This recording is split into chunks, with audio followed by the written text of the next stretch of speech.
இயேசுவை போல வாழும் அழைப்பு.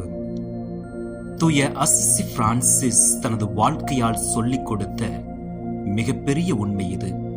இயேசுவை போல வாழ்வது என்பது பெரிய காரியங்களை செய்வதல்ல, அன்போடு சிறிய காரியங்களை செய்வதே என்று.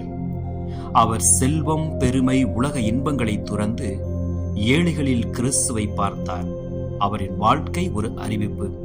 எளிமையாக வாழு, அன்பாக சேவை செய், மன்னிப்பில் வளரு, இயற்கையையும் மனிதனையும் சகோதரனாக நேசி என்பவையாகும்.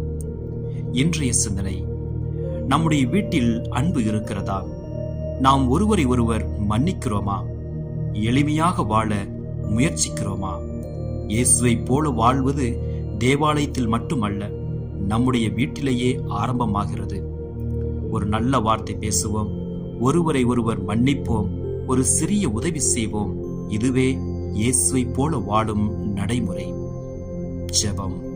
அன்பான இயேசுவே, நாங்கள் உம்மை போல வாழ அழைக்கப்பட்டவர்களாக இருக்கிறோம். எங்கள் இதயங்களில் அன்பையும், எங்கள் வார்த்தைகளில் கருணையையும், எங்கள் செயல்களில் எளிமையையும் தந்தருளும். எங்கள் குடும்பம் உமது அன்பின் சாட்சியாக இருக்கட்டும். உம்மை போல வாழும் கிருபையை எங்களுக்கு தாரும். ஆமென்.